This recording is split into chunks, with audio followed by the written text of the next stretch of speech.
Les gens ne passent pas de temps avec eux-mêmes. Quand je demande aux gens s'ils le font, ils me disent « Moi aussi, je passe du temps seul. Tous les soirs, je promène mon chien pendant une demi-heure. C'est mon moment. » Et je réponds « Non, c'est le temps que vous passez avec votre chien. Passer du temps avec soi, c'est rester assis sur une chaise, chez vous ou sur le sol, les jambes en tailleur. Vous savez, pas de musique, pas de téléphone, aucune distraction, les yeux fermés, à passer du temps avec vous-même. » Qu'allez-vous dire sur votre lit de mort? Qu'allez-vous faire de votre vie pour, une fois arrivé au bout, vous retourner et dire que c'était spectaculaire?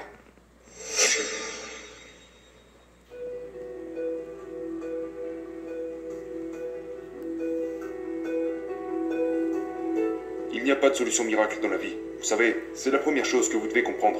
Et je pense que la technologie nous entraîne à chercher des solutions rapides. Je veux dire, je peux aller sur mon téléphone, je peux commander quelque chose sur Amazon. En fait, la semaine dernière, je suis allé sur Amazon, j'ai commandé quelque chose à 22h30.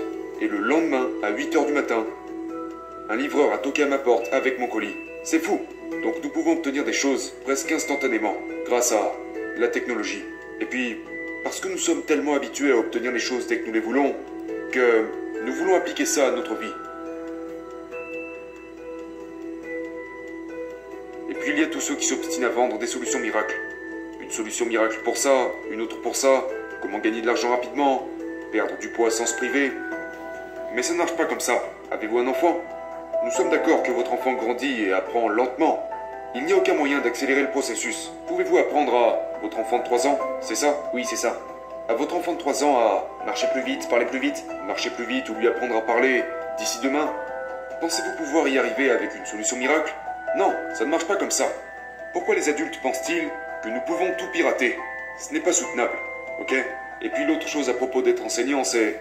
Vous savez, aujourd'hui n'importe qui peut être certifié d'expert. Du genre, laissez-moi vous certifier que vous êtes professeur de yoga. Laisse-moi te certifier que tu es coach de vie. Je sais que tu as 19 ans et que tu n'as encore aucune expérience de la vie, que tu n'as encore rien fait ou accompli quoi que ce soit.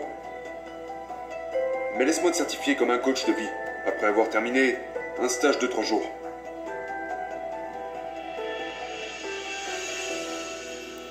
Il ne s'agit pas seulement de s'entraîner, mais d'entraîner son esprit. Vous savez, l'esprit est comme un muscle. Et vous devez le modeler dans le but de pouvoir accueillir une nouvelle façon de penser, une nouvelle façon de se comporter, et, vous savez, façonner et cultiver cette toute nouvelle configuration. Et cela n'est possible qu'à travers la répétition, la patience, et un long travail acharné à refaire la même chose encore et encore. Une bonne amie à moi est médaillée d'or aux Jeux Olympiques. Elle a remporté la médaille d'or de beach volley. Et elle m'a dit qu'elle avait un coach incroyable. Elle m'a dit qu'à un moment donné, son coach lui avait fait travailler sur les terrains de volleyball, son jeu de jambes, pendant 6 mois sans ballon. Donc elle s'est entraînée pendant 6 mois sur le sable, sans ballon. Et vous savez, elle a fait tout ce que son coach lui a demandé de faire. Bien sûr qu'elle a grogné, mais elle l'a fait. Et c'est le genre d'entraînement que la plupart des gens ne veulent tout simplement pas suivre. Vous savez, et je pense qu'il y a tellement d'enseignants aujourd'hui qui cherchent des solutions rapides, parce qu'ils n'ont jamais été formés de la bonne façon. Et ensuite ils vont juste enseigner ça à leurs élèves. Donc ils se contentent de trouver la solution la plus simple et rapide pour aller du point A au point B. Ils ne comprennent pas qu'il y a tout un chemin d'apprentissage traditionnel à suivre et à développer sur une longue période de temps. Et c'est vraiment ça qui crée la maîtrise à un certain niveau. Au monastère, nous vivons une vie célibataire, dans un monastère cloîtré, loin de notre famille, nos amis, nos proches, vous savez, à nous réveiller tôt le matin, suivre une discipline très stricte, d'entraînement, à manger 3 repas par jour. Ça prend 36 ans avant d'être qualifié d'enseignant. 36 ans. Moi qui n'y ai vécu que 10 ans, j'en suis encore très loin. Je suis encore un étudiant. Vous savez, les réseaux sociaux encouragent tout ça. Je veux dire, si vous regardez les publications de la plupart des gens,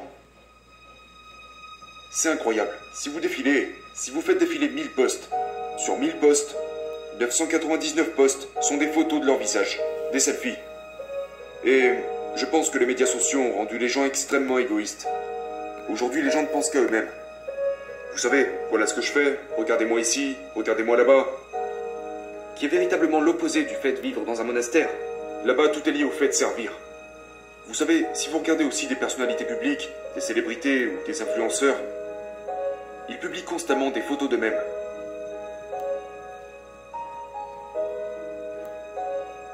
En tant que moine, il y a 3 qualités qui sont très importantes à cultiver. L'humilité, l'obéissance et la réactivité. L'humilité, l'obéissance et la réactivité. L'humilité, c'est savoir que je ne sais rien. C'est prendre et adopter l'attitude que je ne suis qu'au début du chemin. Je ne sais rien, je suis super enthousiaste, et je veux apprendre, et grandir. L'obéissance se pratique auprès de votre professeur. Vous devez lui accorder une totale confiance, tout en vous fiant à votre esprit intuitif, cette zone de votre esprit qui sait ce qui est bon pour vous. Obéissez à votre conscience. Lorsque vous avez un flash intuitif qui vous dit « Fais ça », faites-le. On pourrait appeler ça l'intuition. Suivez votre intuition comme si c'était la seule chose que vous aviez à faire. Ne vous laissez pas le choix.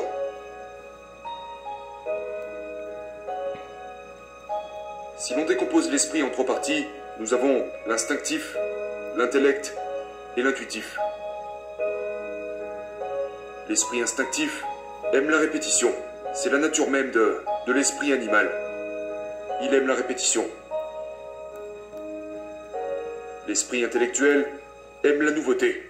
C'est pourquoi cette partie de votre esprit peut être fascinée par Internet, mais se laisser piéger par Internet. Parce qu'Internet a toujours quelque chose de nouveau à vous proposer. Mais voilà ce que veut l'esprit instinctif. Il veut de la familiarité. Il veut que tout se répète de la bonne façon. Et quand tout se répète de la bonne façon, il se sent en sécurité. Et la dernière qualité est celle d'être réactif. Réactif pour faire quelque chose. Si votre enseignant vous dit de faire quelque chose, faites-le.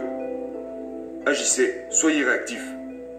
Et vous n'avez même pas à attendre qu'on vous le dise. Si vous voyez quelque chose sur le sol qui ne devrait pas être sur le sol, ramassez-le. N'attendez pas que quelqu'un vous demande de le ramasser. Faites-le. Et c'est un état que les moines nous apprennent à cultiver. L'état de la réactivité. Vous apercevez un plat sale dans l'évier, lavez-le. Oui, habituellement, ce n'est pas à vous de le faire, mais lavez-le.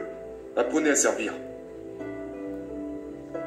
L'humilité, l'obéissance et la réactivité. Les gens détestent le deuxième, l'obéissance. Ne me dites pas ce que je dois faire. N'est-ce pas? C'est l'ego qui parle. Exactement. Ne me dites pas ce que je dois faire. Les gens sont tellement sur la défensive. Les gens ne passent pas de temps avec eux-mêmes. Quand je demande aux gens s'ils le font, ils me disent « Oh si, je passe du temps seul. Tous les soirs, je promène mon chien pendant une demi-heure. C'est mon moment. » Et je réponds « Non, c'est le temps que vous passez avec votre chien. Quand je vais à la salle de sport, c'est mon moment. » Eh bien, non, vous êtes à la salle de sport. Passer du temps avec soi, c'est rester assis sur une chaise, chez vous ou sur le sol, les jambes en tailleur. Vous savez, pas de musique, pas de téléphone, aucune distraction, les yeux fermés, à passer du temps avec vous-même. Et je ne parle pas de méditation, je parle d'une réelle et authentique réflexion, à converser avec vous-même. De la même manière que vous pouvez avoir une conversation avec quelqu'un pour apprendre à connaître les opinions, les idées et les pensées de chacun. Mais là, il est question de le faire avec vous-même. Et les gens ne font pas ça. Ils ne passent pas de temps à faire ça. Si vous ne passez pas de temps à faire ça, comment allez-vous savoir ce qui est important pour vous, dans quoi vous allez vous investir, sur quoi vous devez vous concentrer et sur quoi vous devez travailler?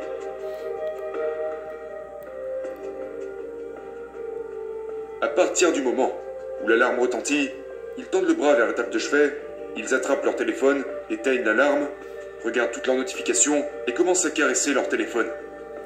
C'est comme ça que les gens se donnent du plaisir aujourd'hui, en caressant leur téléphone. Faites ce travail maintenant, afin que vous puissiez passer le reste de votre vie à vivre une vie qui correspond à votre objectif. Une fois que vous avez trouvé ce que vous voulez, que vous avez trouvé votre véritable vocation, vous pouvez alors passer le restant de vos jours à vivre en harmonie avec cette vocation. Vous savez, quand mon maître était en train de mourir, l'une des dernières choses qu'il a dit sur son lit de mort, c'était « Quelle vie incroyable! Je ne l'aurais pas échangé contre quoi que ce soit de ce monde. »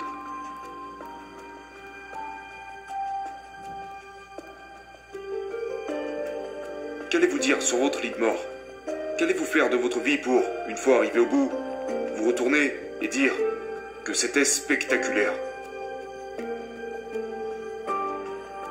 Quand vous êtes vraiment au point, sur ce que vous voulez dans la vie, que vous êtes fermement déterminé à l'obtenir, et que vous êtes prêt à sacrifier tout ce que vous avez pour ça,